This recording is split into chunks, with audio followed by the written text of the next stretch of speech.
So in the last section, we were talking about non-scientific ways of knowing, non-scientific methods of acquiring knowledge.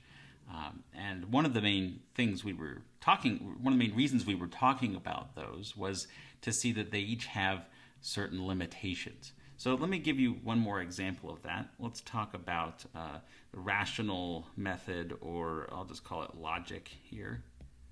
Okay, if we're doing some logic we can use logic to find out things, right? We can take things that we know and use logic to find out things that we didn't know to begin with. So to take a really simple, really classic example of a logical argument, we might have something like Socrates is a man and all men are mortal. These are two premises that we're starting out with, the two things that we're saying.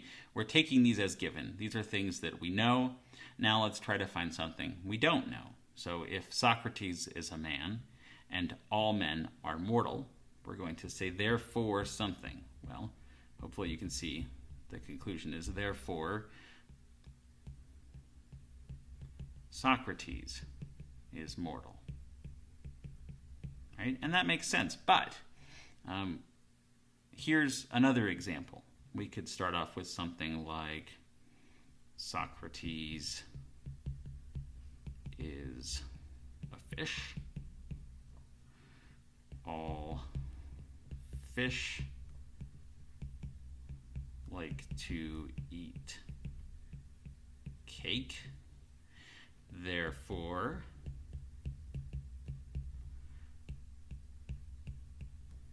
Socrates likes to eat cake. Now, the question that I have for you is this statement logical? And you might be inclined to say, no, it's not logical. But what you really mean is it's not true. It is logical. It is logically correct. Given this premise and this premise, this conclusion logically follows. So logic does not say anything about whether the premises that you're starting with, your starting facts, are correct. They may be completely untrue. Now, this may seem kind of silly, but there have been people historically who have tried to sort of sit around and just reason through things, think about the universe, and figure out how it works through logic. But because they didn't check some of their starting facts, they had all this wonderful, perfect logic built on top of complete nonsense. And so again, with any single one of these non-scientific ways of knowing that we've been talking about, like rational method or logic or authority or tenacity or intuition or empiricism, every method by itself has limitations like this one. Now, what science does, what the scientific method does, is it combines different methods to sort of get the best of both worlds, to use what is good about one method to overcome limitations of another.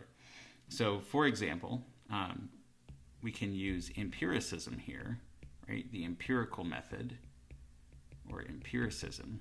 And empiricism is just the idea that you know things by observation, right? So this is about making direct observations to see what is, to literally see or sometimes smell or hear or feel what is true. And so obviously we can use empiricism to make some observations to check these premises. Is Socrates a fish? Well, no, I can see that he is actually a man. Do all fish like to eat cake? Well, I can go out and actually look at different fish and maybe even try giving them some cake, and I can observe whether they actually like to eat cake. And so I can check these things using empirical observation.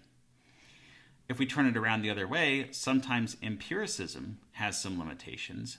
For example, you can't directly observe everything that you might like to know. My favorite example of this is that astronomers are often very interested in seeing if there are planets orbiting distant stars, stars other than our own. But the problem is that we don't often have telescopes that are powerful enough. In fact, at the moment, we don't have any telescopes powerful enough to directly observe planets around other stars. They're currently working on improving our telescopes, and sometime in the near future we might be able to do that. But they've already discovered a number of different planets. And the question is, if they can't directly observe the planet, well, how do they know that it's there? And the way that they do that is they use direct observations combined with logic. In this case, what they do is it turns out that if a very massive object is orbiting a star, it actually pulls on the star a little bit. And even though the star is so much larger than the thing that's going around it, the star will actually wobble a little bit, basically, in its path through space. So if you look out at a distant star, and the star is big enough to see, and you see it sort of moving around in a particular characteristic way, you can logically infer from your knowledge of how gravity and mass work that something is pulling on that star, and that it's probably a planet. So the idea, again, in science is that we're going to combine different methods to try to come up with some kind of combined system of approaching the world that gives us the most accurate view of what's actually going on out there, where we're sort of able to triangulate on the truth. Even if we can't always be totally certain, we're going to try to triangulate on it by using the best we have from different approaches, each of which by itself has certain limitations.